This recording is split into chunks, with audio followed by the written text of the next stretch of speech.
الحمد للہ وحدہ والصلاة والسلام علی رسول اللہ۔ قال اللہ تعالی لا يحب اللہ الجہر بالسوء من القول الا من ظلم وکان اللہ سمیعا علیما۔ الحمدللہ چھٹے پارے کا آغاز ہو رہا ہے۔ چھٹے پارے کے شروع میں رب العزت فرماتے ہیں کہ رب تعالی برائی کا اعلان کرنے کو پسند نہیں کرتے۔ مطلب یہ کہ کہیں بھی معاشرے میں آپ نے ایک گناہ دیکھا، کسی کی عزت کو پامال ہوتے دیکھا، کسی بندے سے گناہ ہوتے ہوئے دیکھا، تو اب اس گناہ کا جگہ جگہ ذکر کرنا، یار فلاں جگہ میں نے دیکھا ہے زنا ہو رہا تھا، فلاں جگہ فلاں گناہ ہو رہا تھا، تو اس کا ذکر کرنا، بے مقصد ذکر کرنا رب تعالیٰ کو پسند نہیں ہے۔ اور اپنا گناہ کیا ہوا، جو بندے نے خود گناہ کیا ہو اس کو بھی ظاہر کرنا، اس میں بھی شریعت نے بہت زیادہ اس کو ناپسند کیا ہے کہ ایک بندے سے گناہ ہو گیا، چلو ٹھیک ہے گناہ ہو گیا، انسان ہے، لیکن اس کے بعد وہ اپنا گناہ دوستوں یاروں کو بتا دے کہ یار میں نے فلاں فلاں گناہ کیا ہے، تو یہ ہوا وہ ہوا۔ تو حدث عن الخیر لینتشر واسکت عن الشر لیندثر۔ خیر اگر تم سے ہوئی ہے، خیر تم نے دیکھی ہے، تو اس کا لوگوں کے آکے ذکر کرو تاکہ خیر پھیل سکے، اور برائی دیکھی ہے تو اس پہ خاموش ہو جاؤ تاکہ افراتفری کا ماحول نہ ہو، ادھر ادھر شور شرابہ نہ ہو۔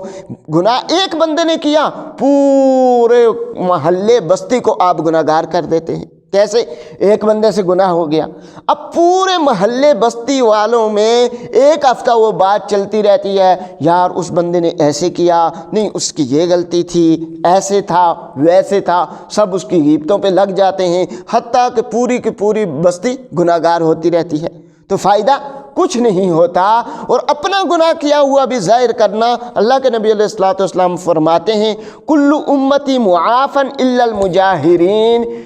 تمام کی تمام میری امت کی بخشش کی امید کی جا سکتی ہے، مگر جو گناہ کر کے گناہ کو ظاہر کر دے ان کی بخشش بہت ہی مشکل ہے۔ میری امت کی جتنے بھی لوگ گناہ کرتے ہیں، رب تعالیٰ اپنی رحیمی کریمی کے صدقے ہو سکتا ہے ان سب کی بھی بخشش کر دے، لیکن جو اپنے گناہ کو خود پھیلا دیا کرتے ہیں، راتوں کو گناہ کر کے دنوں کو جو ہے دوستوں یاروں کے ساتھ شیئر کر دیتے ہیں، یہ زیادہ ناپسندیدہ ہے، کیونکہ یہ بغاوت ہے۔ ایک تو گناہ کیا، چوری، اوپر سے سینہ زوری، تو یہ رب تعالیٰ کو بہت ہی ناپسندیدہ ہے، لہٰذا اس کام سے بچنا چاہیے۔ اور اگر آپ ظاہر کریں گے تو وہ کوئی چیز آپ ظاہر کرتے ہیں یا اس کو ہاں اس میں ایک بات اور، میڈیا والوں کے لیے، کیا میڈیا والے جو خبریں نشر کرتے ہیں وہ بہتر ہیں، اچھا کام ہے، برا کام ہے؟ تو اس میں یہی ہے کہ آپ کسی کا گناہ ظاہر نہ کریں، لیکن شکوہ کیا جا سکتا ہے۔ مثال کے طور پہ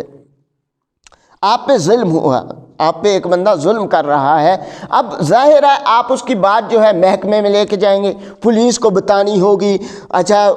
سربراہ کو بتانی ہوگی، گاؤں کا جو وڈیرا ہے اس کو بتانی ہوگی، تو اس کی شریعت نے اجازت دی ہے کہ آپ اپنے اوپر سے ظلم یعنی شکوے کے طور پہ آپ کسی کو بتا سکتے ہیں۔ لیکن ایک بندے پہ ظلم ہوا ہے، وہ ہر دوسرے بندے کو بتاتا جا رہا ہے، یا اس کے ساتھ جو اس کا یعنی کوئی تلافی بھی نہیں کر سکتا، تو اس کو نہیں بتانا چاہیے۔ تو اسی طریقے سے میڈیا والوں کو ہر خبر نہیں شیئر کرنی چاہیے، مگر وہ خبر جس میں ملک و قوم کی سلامتی ہو، اسلام کا دفاع ہو، ایسی خبر شیئر کرنی چاہیے۔ ویسے عام طور پہ خبر نہ شیئر کریں۔ آپ نے دیکھا میڈیا میں جتنا علماء کو بدنام کیا جاتا ہے، چھوٹی سی چھوٹی بات پہ ایک داڑھی رکھے ہوئے بندے، اگرچہ وہ عالم نہ بھی ہو، اس سے ذرا بھی گناہ ہو جائے تو کس طریقے سے اس کو شیئر کیا جاتا ہے اور پوری دنیا میں پھیلایا جاتا ہے اور سمجھا جاتا ہے ہم نے بہت اچھا کام کیا،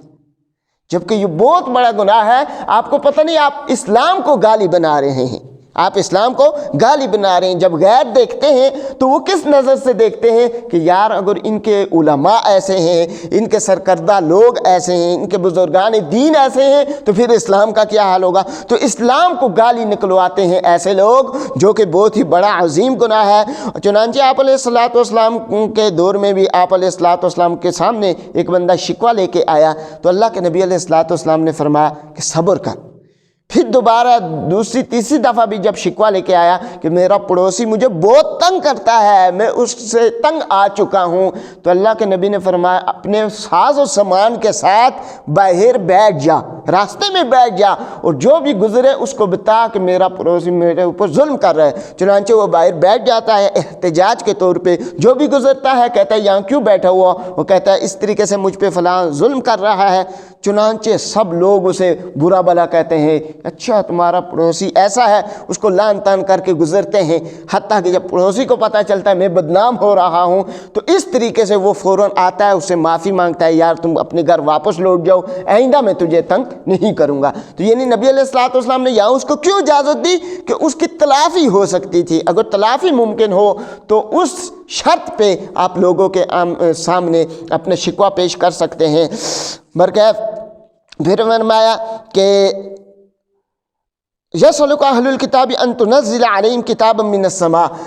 کہ یہ جو ہے اہل کتاب یہودی آپ سے کہتے ہیں کہ اللہ کے پاس سے ہمیں ایک خط لے کے آئیں، جو اللہ تبارک و تعالی خط لے کے ہمیں جو ہے خط اللہ تبارک و تعالی کی طرف سے ہماری طرف بھیجا گیا ہو، وہ خط ہمیں دکھائیں تو تب ہم ایمان لائیں گے۔ تو اللہ کے نبی علیہ الصلوۃ والسلام کو کہا جا رہا ہے کہ اس میں آپ پریشان نہ ہوں کہ اہل کتاب آپ سے یہ سوال کر رہے ہیں کہ خط لائیں گے تو ہم ایمان لائیں گے۔ فقط سألوا موسیٰ اکبر من ذلک، موسیٰ علیہ الصلوۃ والسلام سے تو اس سے بھی بڑا انہوں نے سوال کیا تھا، اپنے نبی کو کہہ رہے ہیں کہ ہم اس وقت ایمان لائیں گے معاذ اللہ جب اللہ تبارک و تعالیٰ کو آپ دکھائیں گے، ہم اللہ تبارک و تعالیٰ کو دیکھنے کے بعد ایمان لائیں گے۔ تو ان بدبختوں نے اتنا بڑا سوال کیا تھا حتیٰ کہ رب تعالیٰ کو غضب ہوا اور رب تعالیٰ نے ان پہ عذاب کو مسلط کر دیا تھا۔ پھر آگے اس کی تفصیل بیان کی۔ پھر اسی طریقے سے کہا وَبِكُفْرٍ وَقَوْلٍ عَلَىٰ مَرْيَمَ بُهْتَانًا عَظِيمًا، اسی طریقے سے مریم علیہ السلام پہ الزام لگایا یہودیوں نے کہ معاذ اللہ یہ زانیہ ہے، کہ ان کا شوہر ہونے کے بغیر جو ہے ان کو بیٹا ملا ہوا ہے، معاذ اللہ عیسیٰ علیہ السلام۔ تو ان بدبختوں نے نبی کو بھی نہیں چھوڑا، نبی کی ماں کو بھی نہیں چھوڑا، اور آج بھی جو ہے نبی کو جو لوگ نبی کی بیوی کو نہیں چھوڑتے، نبی کی بیویوں کو ازواج مطہرات امہات المؤمنین پہ گالی گلوچ بکتے ہیں یا زبان درازیاں کرتے ہیں، تو گویا کہ نبی علیہ الصلوۃ والسلام پہ بھی تہمتیں لگا رہے ہیں۔ پھر فرمایا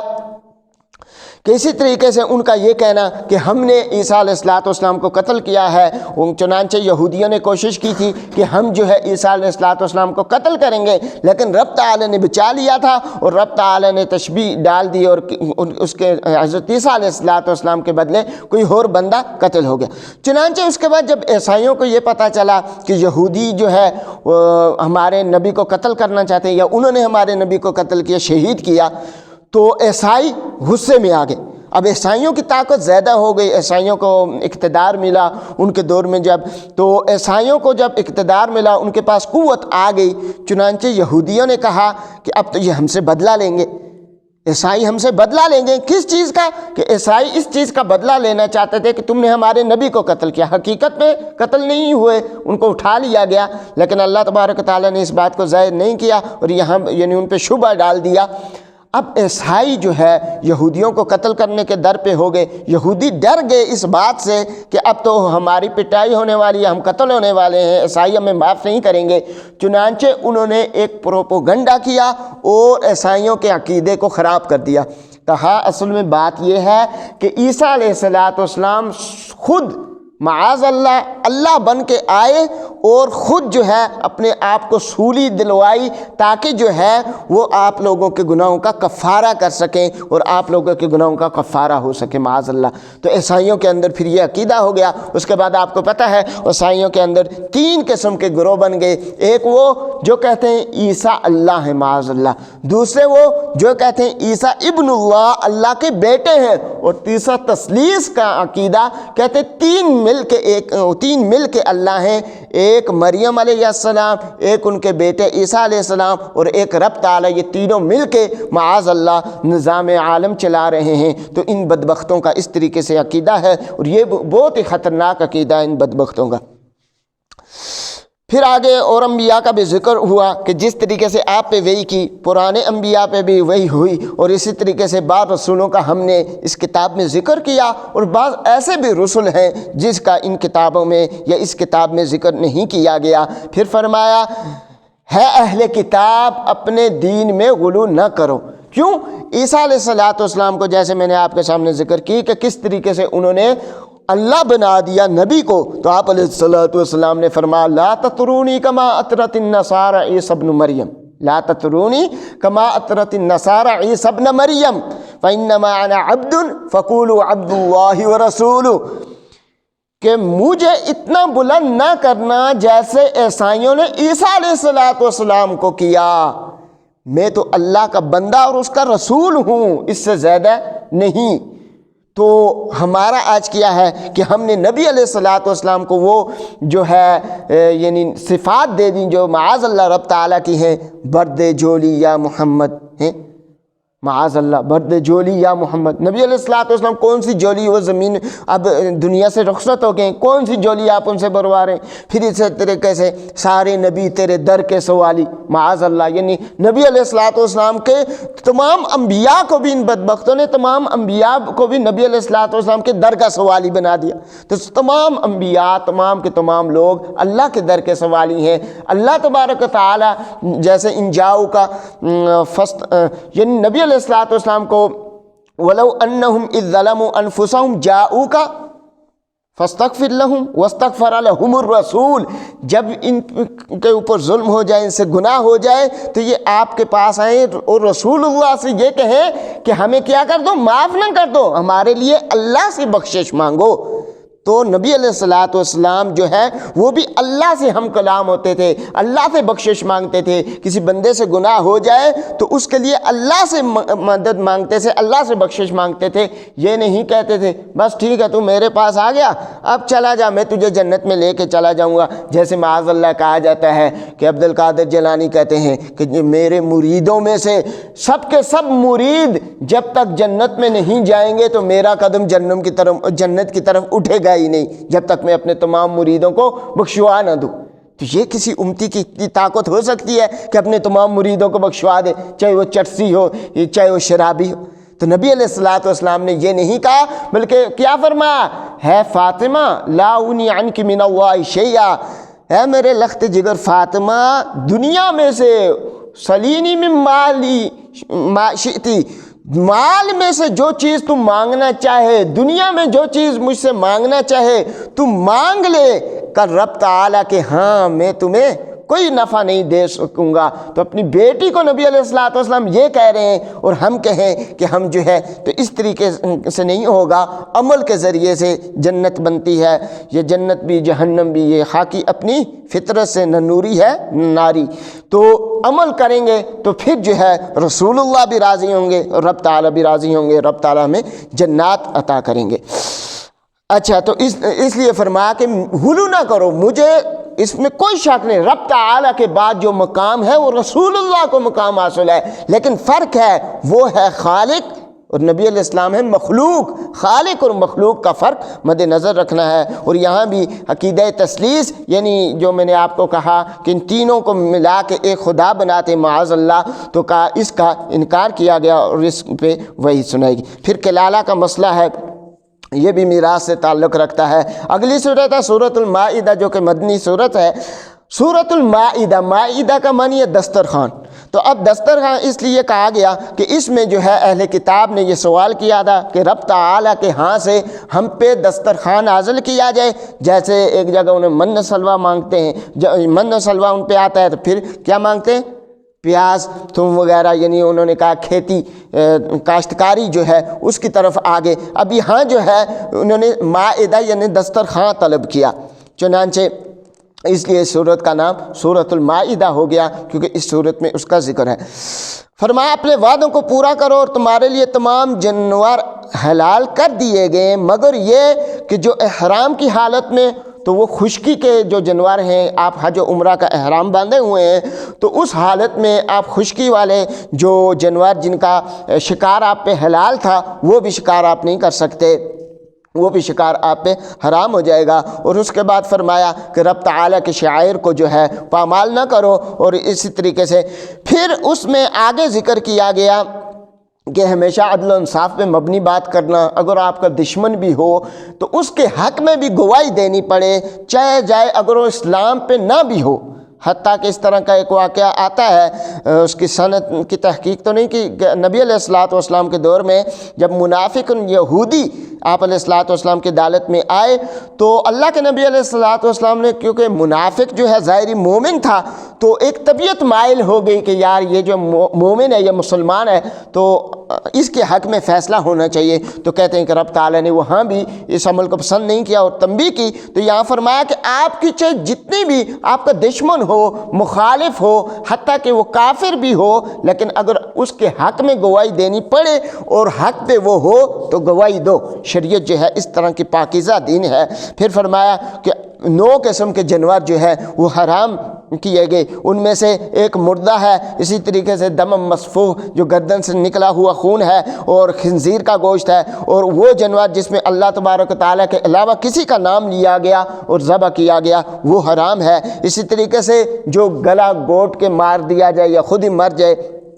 اپنی زبان میں آپ شاید کہتے ہیں پھا لگ گیا۔ اسی طریقے سے والموقوذہ، اسی طریقے سے ایسا جانور جس کے اوپر یعنی کوئی چیز آ کے لگی، یا آپ نے پتھر سے چڑیا کو مارا تو وہ لگی تو اس کا خون نہیں نکلا، ٹھیک ہے، اور وہ آ کے نیچے گر گئی۔ یہ علیحدہ بات ہے کہ اگر آپ نے اللہ کا نام لے کے اس کو مارا اور پھر وہ جو ہے مر گئی تو اس کا علیحدہ احکام ہے۔ پھر اسے متردیہ جو لڑک کے یعنی پہاڑ کے اوپر سے جو ہے نیچے آ کے لگی، وہ بھی اسی طریقے سے جانور حرام ہے۔ اور اسی طریقے سے سینگوں سے مارا ہوا جانور وہ بھی حرام ہے۔ اور اسی طریقے سے وہ جانور حرام ہے جو کتے نے شکار کیا یا کسی شیر وغیرہ نے شکار کیا، مگر اس میں شکاری جانور نے اگر آپ کے لیے ایک جانور شکار کیا تو وہ حلال ہے کچھ شروط کے ساتھ۔ مثال کے طور پہ آپ کا کتا ہے، شکاری کتا، آپ نے کتے کو بھیجا۔ اب کتے کو بھیجنے کا طریقہ یہ ہے کہ پہلے بسم اللہ پڑھ کے اب کتے کو بھیجیں گے، پھر اس کے بعد جب کتا شکار کرے گا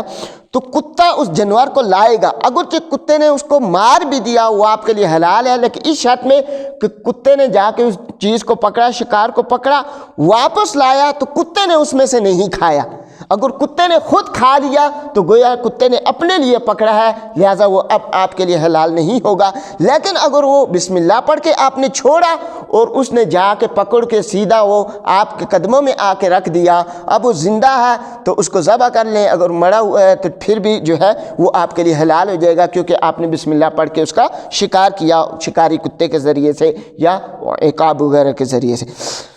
پھر اسی طریقے سے جو آشیانوں وغیرہ پہ ذبح کیا جاتا ہے، اور اسی طریقے سے جو تیروں کے ذریعے، یہ سارے کے سارے جانور جو ہے اس طرح کی اقسام جو ہے وہ حرام کر دی گئی۔ اگلی آیت میں فرمایا الیوم اکملت لکم دینکم، آج کے دن میں نے تمہارے لیے تمہارا دین مکمل کر دیا اور اپنی نعمتوں کو جو ہے پورا کر دیا۔ یہ آیت اتنی عظیم آیت ہے کہ یہودیوں نے جب یہ آیت سنی تو یہودی ایک کہنے لگا ابن عمر یا نہیں یا امیر المؤمنین، عمر بن خطاب رضی اللہ تعالیٰ مومنوں کے امیر، یہ آیت جو آپ پہ نازل ہوئی ہے نا، یہ اتنی عظیم آیت ہے کہ اگر ہم یہودیوں پہ نازل ہوتی تو ہم اس دن کو عید کا دن بنا دیتے۔ کیوں کہ جن لوگوں پہ دین مکمل نہیں ہوا، روز بروز اضافہ ہو رہا ہے، وہ اتنے پریشان ہیں، لیکن ہماری بدبختی کہ ہمارے دین تو مکمل ہو چکا، سارے احکام پورے ہو گئے، اس سے آگے کرنے کی اجازت نہیں، لیکن ہم روز بروز دین میں اضافہ کرتے ہیں، کبھی کس طریقے، کبھی خیرات کے نام سے، کبھی اس طریقے سے ختم کے نام سے، کبھی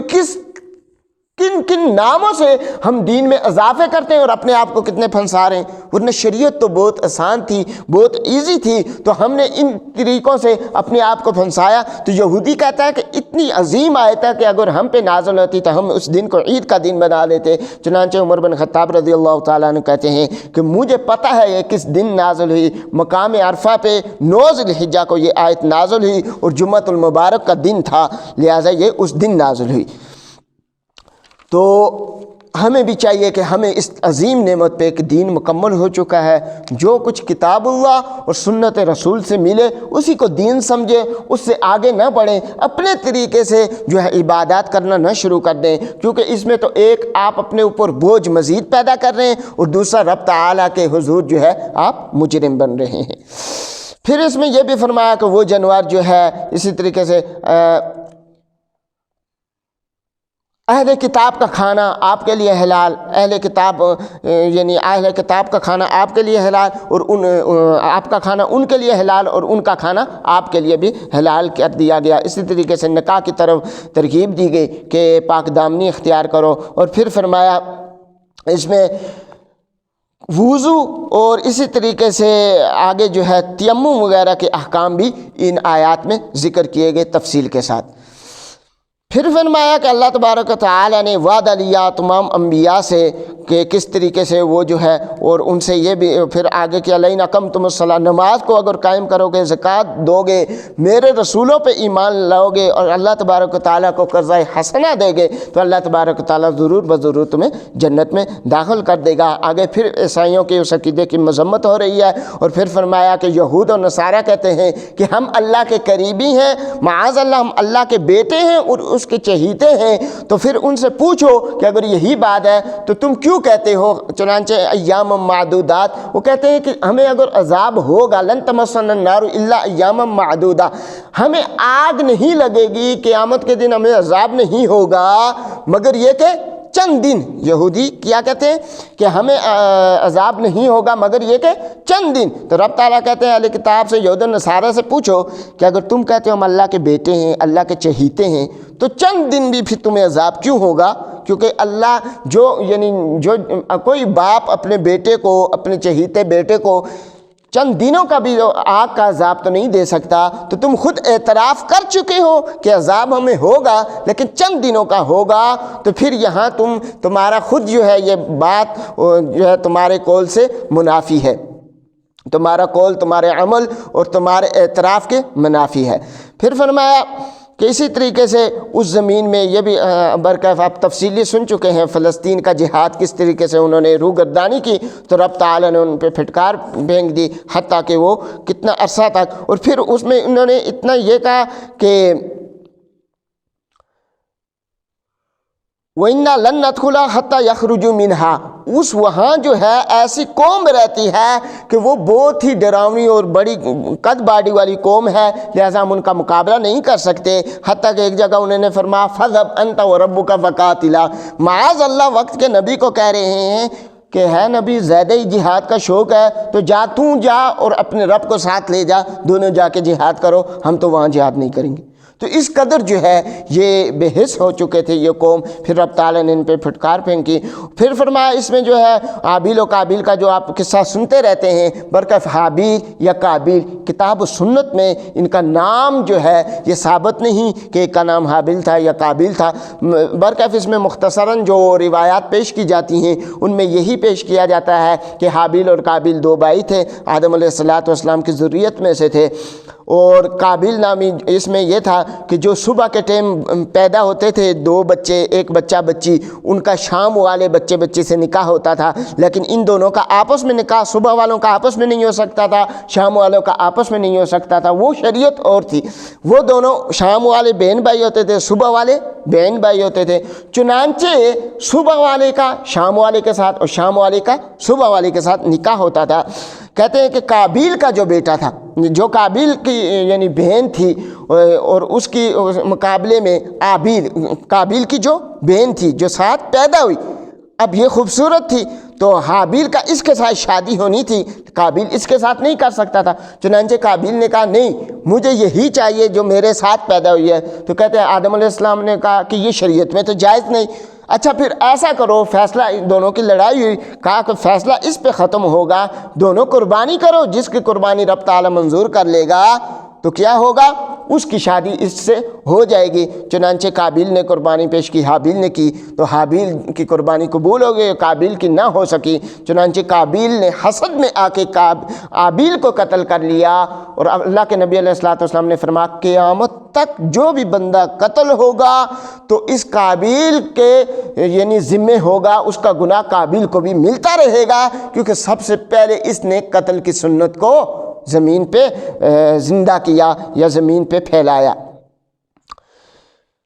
پھر فرمایا کہ اسی طریقے سے بنی اسرائیل پہ بھی ہم نے قصاص کو جو ہے لازم کیا ہے کہ جو بھی، اور پھر فرمایا من احیا الناس فکأنما احیا الناس جميعا، ایک بندے کو قتل کرنے والا سمجھیں کہ اس نے پوری دنیا کے جہاں کو قتل کر دیا، تمام لوگوں کا قتل کر لیا، اور ایک بندے کی جان بچانا فکأنما احیا الناس جميعا، گویا کہ اس نے سارے عالم کی جان بچا لی۔ اس لیے اگر آپ کو موقع ملے کسی بندے کی جان بچانا، آپ جا رہے ہیں کہیں، آپ نے دیکھا بائک سے کوئی بندہ گر گیا، آپ کی تھوڑی سی مدد سے ہو سکتا ہے رب تعالیٰ اس کو زندگی دے دے، تو کوشش کریں جہاں بھی اس طرح کا موقع ملے اس کو نہ جانے دیں، یہ بہت بڑا رب تعالیٰ کے ہاں ثواب ہے۔ اس کے بعد ہاتھ کاٹنے کی، اگر چوری کی تو چوری کا جو ہے نصاب ہے، مقرر کردہ نصاب کے مطابق اگر ایک بندے نے چوری کر لی تو فرمایا فقطعوا ایدیہم جزاء، عورت ہو یا مرد ان کا ہاتھ کاٹا جائے گا۔ اور یہ شریعت میں چند لوگوں کے اگر ہاتھ کاٹ دیے جائیں تو اس کے بعد چوری ہوگی ہی نہیں، لیکن یہاں جو ہے چوری کو یا ہاتھ کاٹنے کو بھی دنیا والوں نے کیسے کہہ دیا کہ اسلام کتنا ظالم ہے، ہاتھ کاٹ دیتا ہے۔ وہ یہ نہیں دیکھتے کہ اگر ایک کا ہاتھ کٹے گا تو سارے دیکھنے والے اس کے بعد چوری نہیں کریں گے، تو ہاتھ کاٹنا اتنی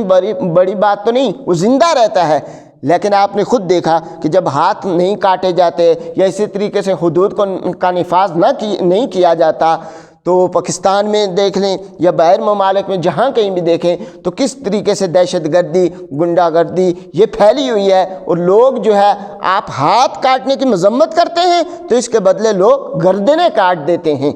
ظاہر اگلے بندے کی موبائل نکالو، وہ نہیں نکالتا، فوراً گولی ماری، اس بیچارے کی زندگی ختم کر دی۔ تو یہ اس وجہ سے ہوتا ہے کہ شریعت کی حدود کا ہم نفاذ نہیں کر رہے۔ اور پھر فرمایا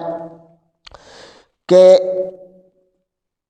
فَلَا تَخْشَوُا النَّاسَ وَاخْشَوْنِي، لوگوں سے نہ ڈرو، صرف اور صرف مجھ سے ڈرو، اور اللہ تبارک و تعالیٰ کی آیات کو تھوڑے داموں میں یعنی نہ بیچا کرو۔ اور پھر فرمایا کہ نفس کے بدلے نفس، آنکھ کے بدلے آنکھ، یعنی یہ قصاص کا ذکر ہے کہ کس طریقے سے ناک کے بدلے ناک، کان کے بدلے کان ہوگا۔ پھر فرمایا اگلی ہی آیات میں افا حکم الجاہلیت یبغون، کیا تم یہ چاہتے ہو کہ جاہلیت، زمانہ جاہلیت واپس آ جائے؟ اسی طریقے سے جیسے جو ہے حکومت نفاذ کرتی تھی یا وہاں جو فیصلے ہوا کرتے تھے تم وہی فیصلے چاہتے ہو، ان فیصلوں سے کے بدلے رب تعالیٰ نے کتاب و سنت کے فیصلے دیے، بڑے بہترین اور شاندار قسم کے فیصلے ہیں، لہٰذا ان فیصلوں کو اپناؤ اور اپنی زندگی اور دنیا اور آخرت کو سنوار لو۔ پھر فرمایا یہود و نصارہ سے کبھی بھی دوستی نہ کرنا، وہ ایک دوسرے کے تو دوست ہو سکتے ہیں لیکن تمہارے کبھی بھی دوست نہیں ہو سکتے۔ اور پھر فرمایا کہ رب تعالیٰ کو تمہاری کوئی ضرورت نہیں، تم قرآن پڑھو، تم نماز پڑھو، تم روزے رکھو یا تم نہ کرو،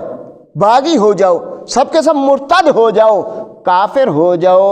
رب تعالیٰ کو کوئی فرق نہیں پڑتا۔ کیوں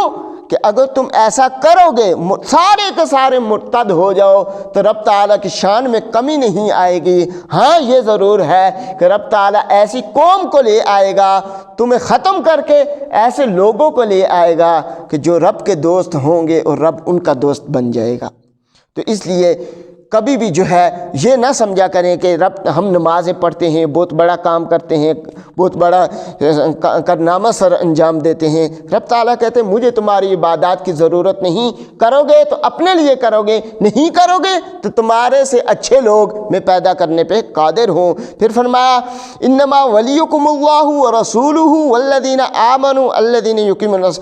اللہ، سبحان اللہ، سبحان، فرمایا اللہ بھی ان کا دوست ہے اور اس کا رسول بھی ان لوگوں کا دوست ہے جو ایمان لاتے ہیں اور نمازیں قائم کرتے ہیں۔